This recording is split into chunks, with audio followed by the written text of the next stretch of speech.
Okay, today is still Thursday. It is 10 p.m. And so what I'm going to explore right now is something that that is obvious. It's extremely obvious. Okay, so how do you make a trade? How do you make a trade? What is the proper way to make a trade? What is the proper way to make a trade? Okay, so I'm trying to figure that out. I'm trying to talk it out because maybe I'm missing something when I'm making the trade. So, how do I make a trade? All right. So I want to talk about how to make a trade because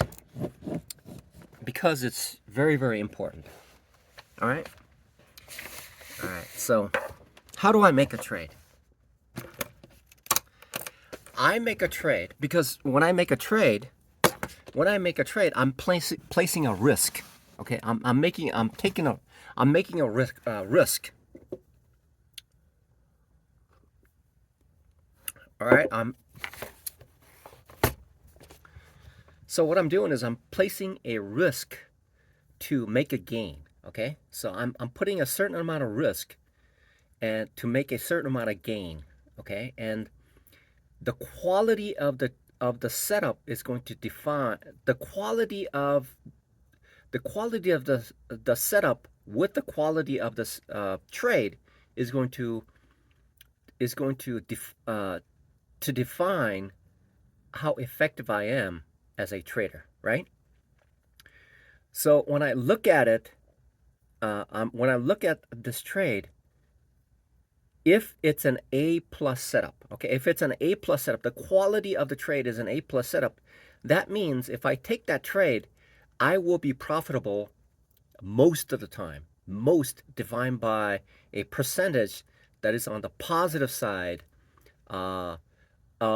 uh, positive side of par. Okay, meaning even, right? The golf terminology is for a five hole, uh, five shot hole is a five.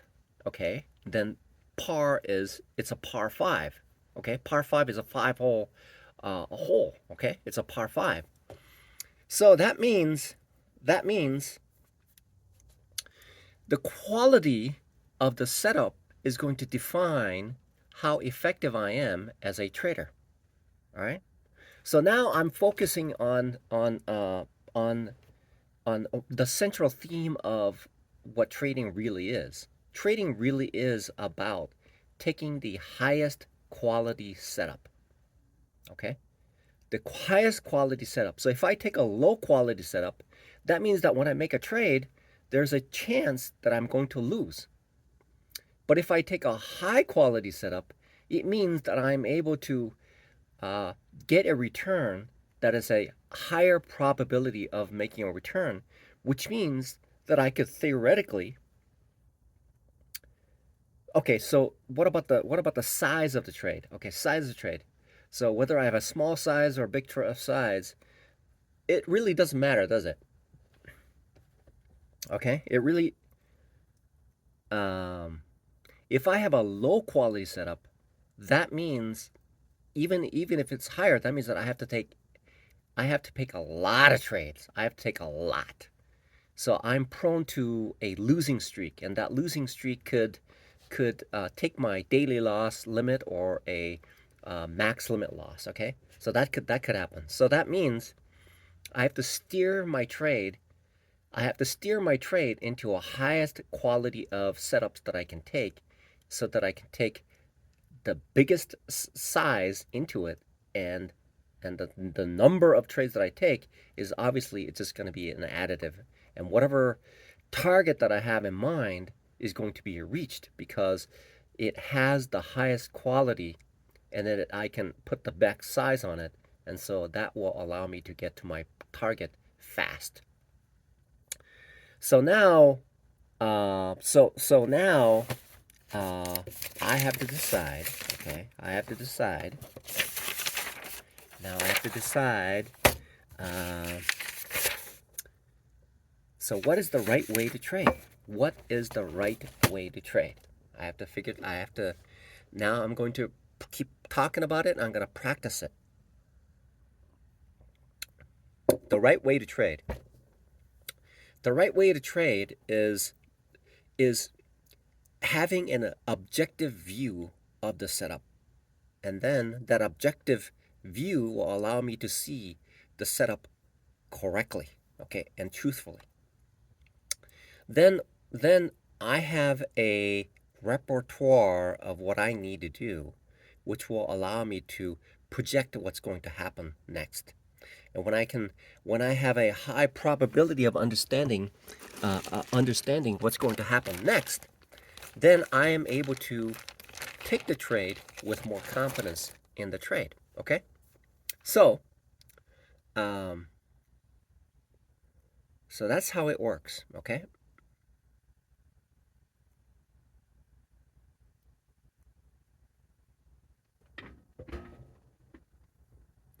So that means I have to figure out. So I have to figure out what makes an A plus setup versus an A setup. Okay. What makes, this is very, very important. This is very, very important. This is very, very, very important. Okay. Okay. So what is an additive feature and what is a subtractive feature in grading a setup? Okay. I heard way back that professional traders who are good knows the difference between an A setup and an A plus setup. Right? So I have to figure that out. So this is very, very important. So what factors, what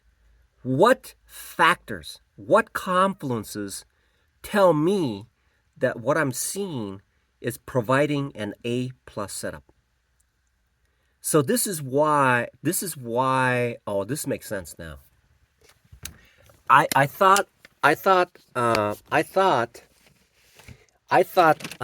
S&P Capital, their routine of trying to,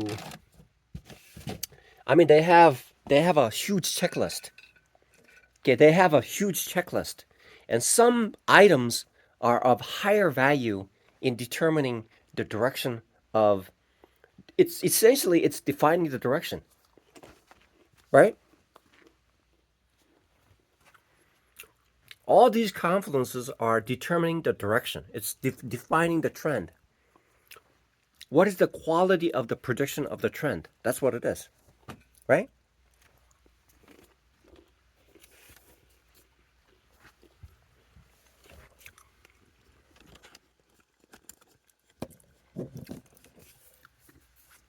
Okay, so when I look at the S&P Capital, they have a whole bunch of things that they do.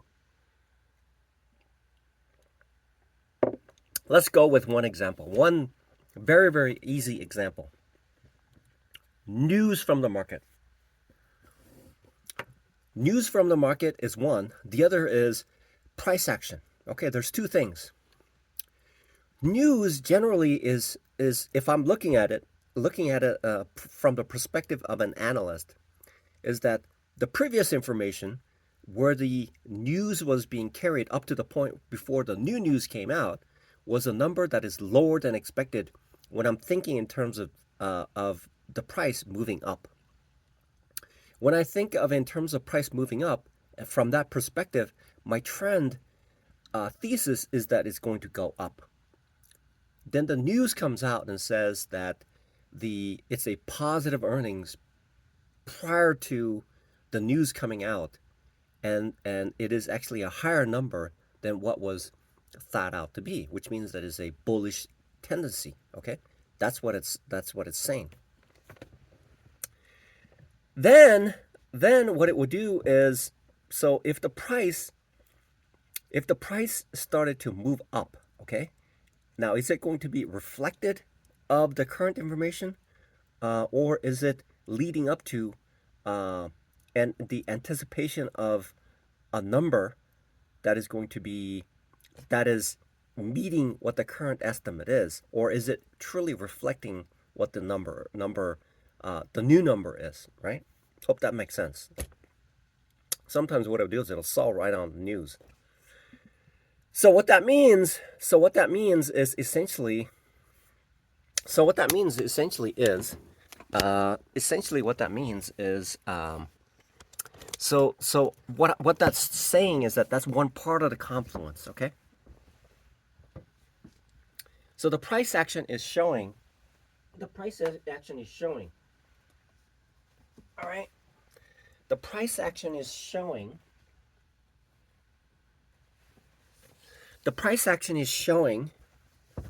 the direction, okay?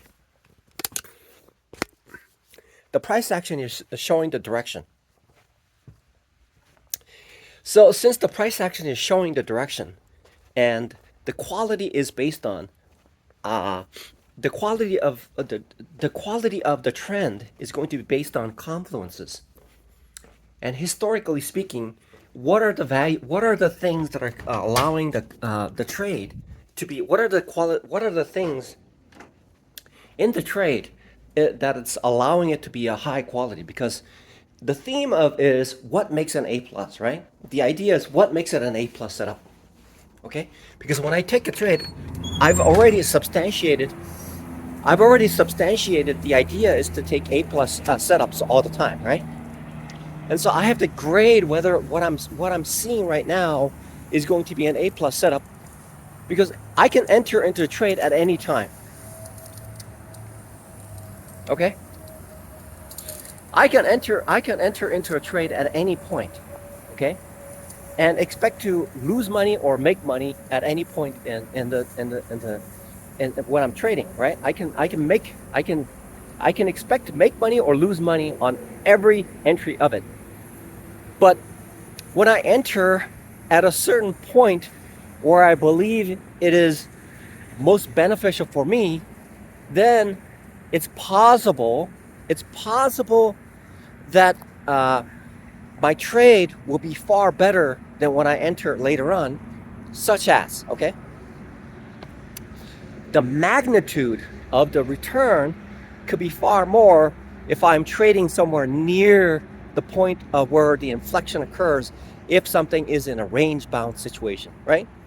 If it's in a range bound situation, it is possible that my trade will be far more effective, okay? So at a certain point that I take, there's a disadvantage and there's an advantage. And so that also ties into what makes a good trade, right? What is making a good trade? What makes a good trade, right? So then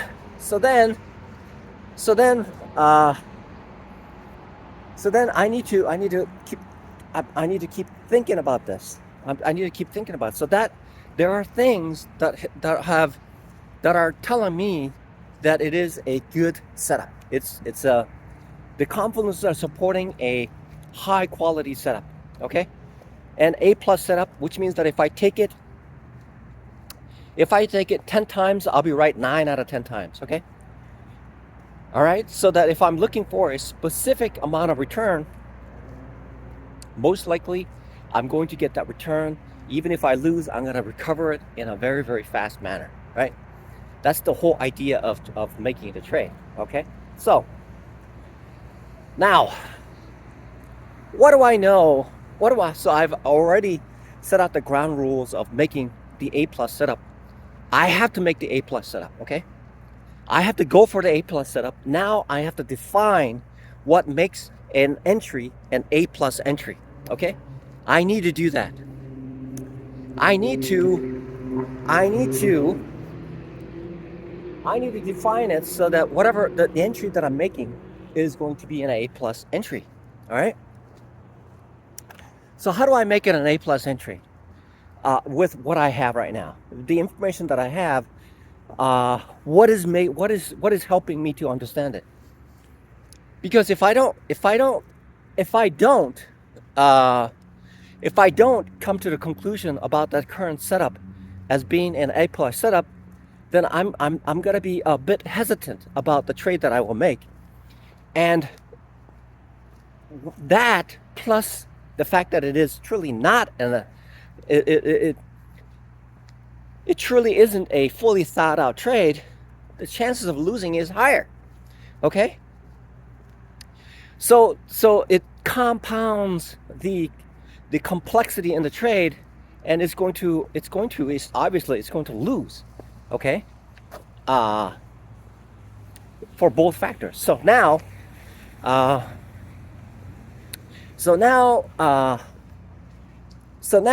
do I, now I'm trading the Forex right now, right? I'm trading Forex, and based on the Forex, I have certain information that is available to me.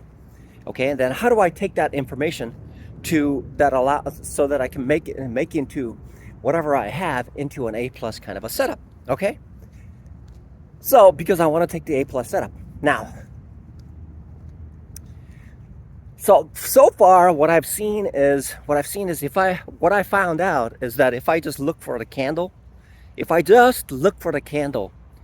a green candle, in many instances, it turned out to be incorrect, or maybe the probability is 50-50 and I lose, right? I just lose the trade.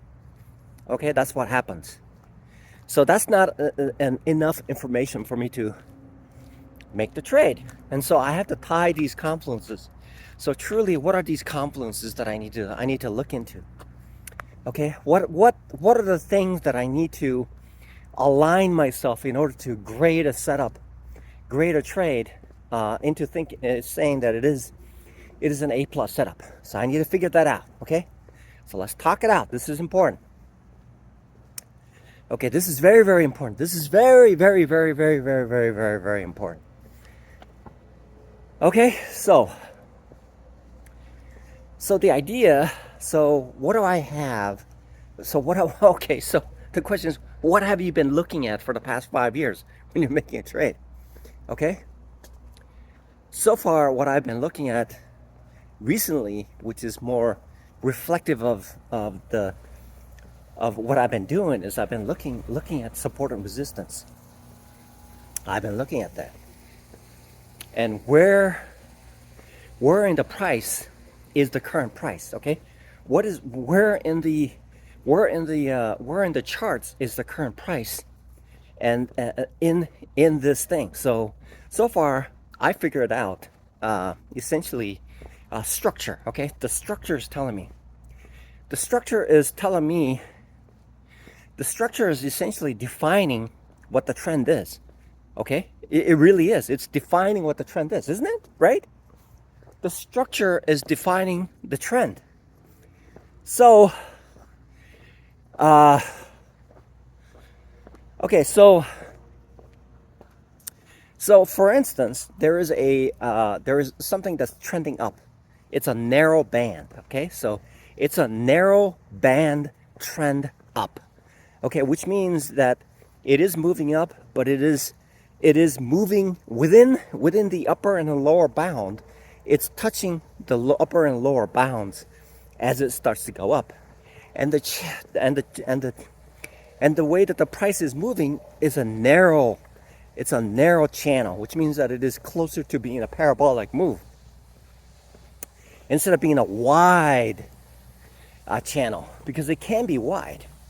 Okay, the way that the price moves is it can be wide, and it does happen quite often.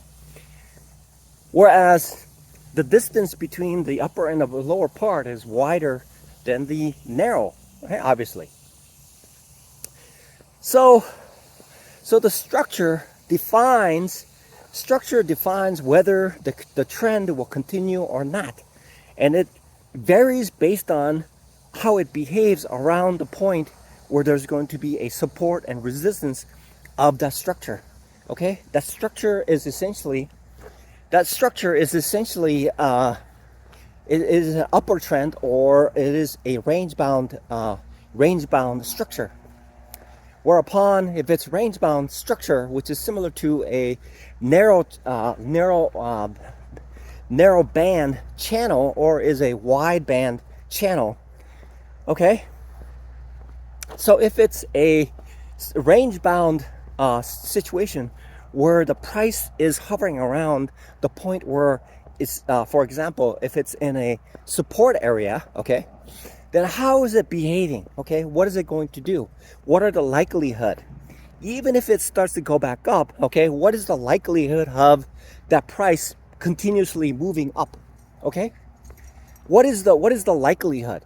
Okay, what is the likelihood of the price to move up based on that area? Because it could do something called a break of structure. Okay, what information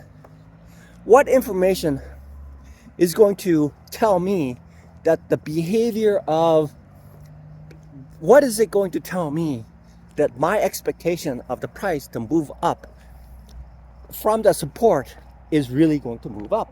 Okay, is it really going to move up?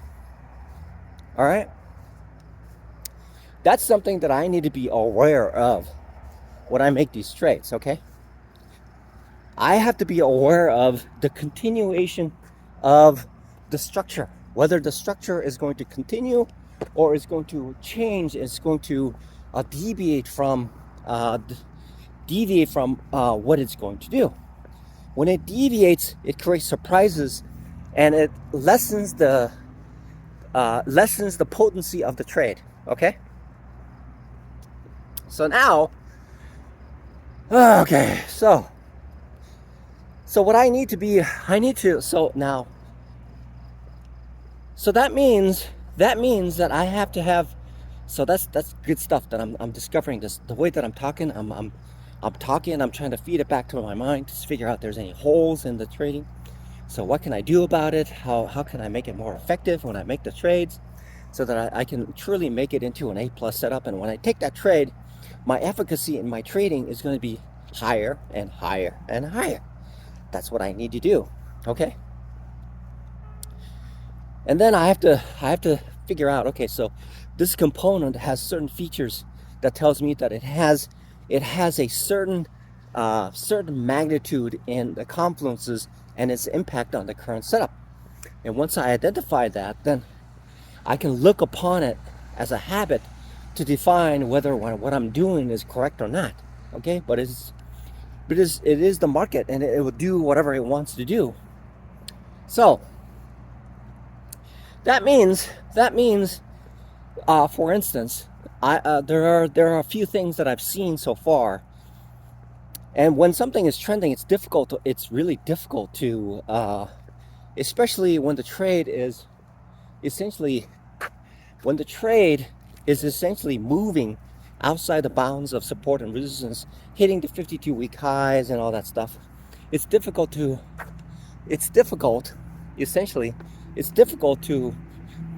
have the corral the price on the upper side of it, but I can't see what's happening on the bottom side. But what is happening on the upper side? So when I take that trade, how do I know that it's going to continue on moving up? Because it could create a freshly minted kind of a. It could be creating a freshly minted resistance area, and as soon as I get in, it could just reverse it and just take all my money. Right? That's the legitimate concern I have in my trading. So the idea is essentially building an A+ setup with what I know to be happening in most cases. Some of these things may not correlate. They may be inversely correlated, right? But what I'm looking for is something that tells me, okay, so the trend is this way, okay? And I have 2 to 3 things that tells me it's matching up. It's matching up with what I want it to be, okay? In order for me to say, okay, yeah, this is an A+ setup, okay? Something has to align. So there has to be a couple things that tells me, you know what? These 2 factors are legitimate, and they're very valuable in grading a trade, an A+ setup, because they provide credibility into the thesis that I have created. Okay, so the first one I look at, when I first look at it, I obviously the first thing I see is the price, right? I see the price. Okay, I see the candle. Then I zoom out to see what kind of structure it is. Okay, that's what I'm seeing. I'm looking at it. What kind of structure is it? Is it in a trend? Is it range bound?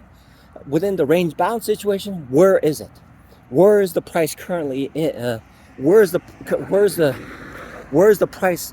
Where's the current location of the price within that structure? Okay.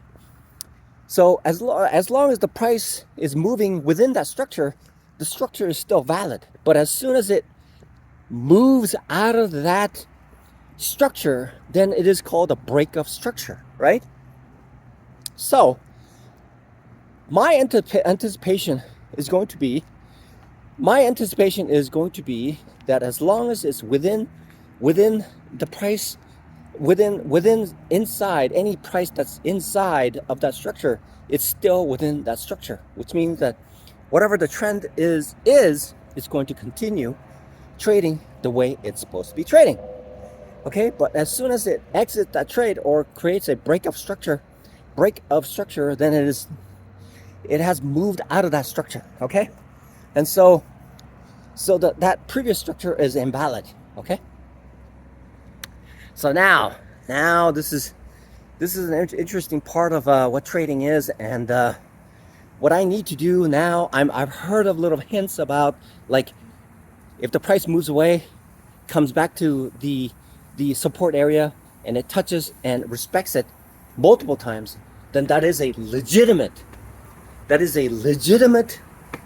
confluence that I can use. Legitimate confluence that I can use and say, okay, so that is one part. That is one part of the confluence. Okay, one part, a set of confluence that's defining the thesis that I have stated. Okay, so then that's one part, which is legitimate. That's one part, but what I need to do is have a cast of supporting ideas where I say to myself, okay, there's a few more things that are supporting the thesis that I have, and because of the couple more things that are happening, it is allowing me to still conclude that whatever the thinking I have is still a valid means for me to make the trade according to my thesis. And so these are identifications that I need to do. So first, what I do is, okay, the trend, it's a trend, obviously, right? Everything is a trend. The price action is defining what the trend is. It's moving up, okay? For example, it's moving up. Okay, so what other things that are allowing me to sustain that thought? Okay, so price moves from point A to point B. Okay, point A to point B, and point B is a higher value. Okay, so but the thing is that it doesn't necessarily tell me that it is actually in an uptrend, because what it could do is that it could still be in a downtrend, but it's actually in a narrow band channel, which means that if it's a narrow band channel, there will be periods where the price will be higher even though it's going lower. See that? That's incredible.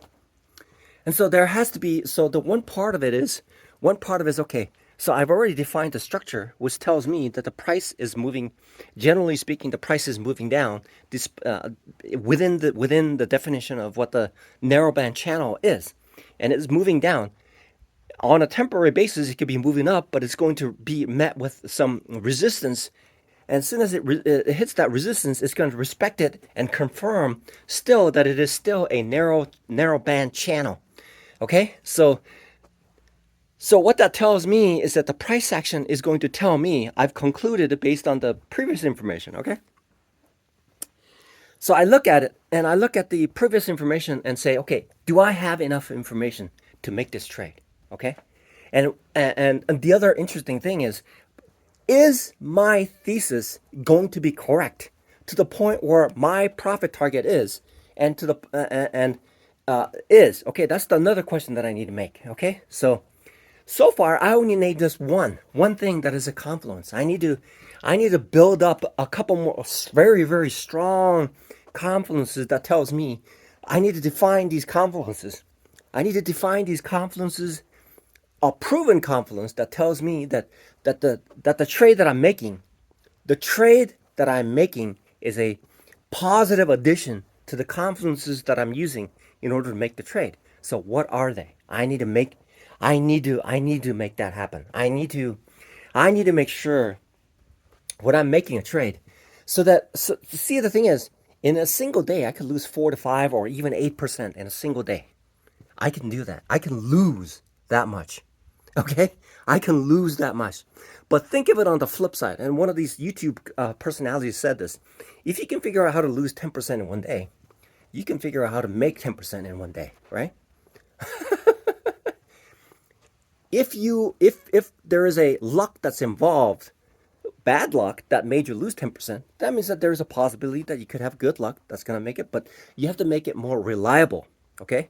Because you can mix it in with 4%, 5%, 5% up, 4% down, things like that, right? And so you have to be consistent. That's where that confluence comes in, okay? If I can have a proven confluence that allows me to make big trades, and in most cases, if those big trades turned out to be a positive addition, then that can be made multiple times, rinse and repeat, to allow me to make the proper trade. So now the difficult part is, how do I identify? I need to identify these things that will allow me to make those trades. People who are not consistent don't have that information. They don't have that information. I do not have that information. People who are consistent, they know about it, they're using it on a daily basis to make their trades. That is the difference between a consistently profitable trader and an inconsistently profitable trader. They know what works and they use it on a consistent basis to make money. That's the difference between a profitable trader and an unprofitable trader. So now the next job that I have is to identify these confluences that makes my trading a plus setup, and take those A plus setups as A plus setups only, okay? Just take the A plus setups. And hopefully there will be enough A plus setups for me to make a living off of this. That's the whole idea.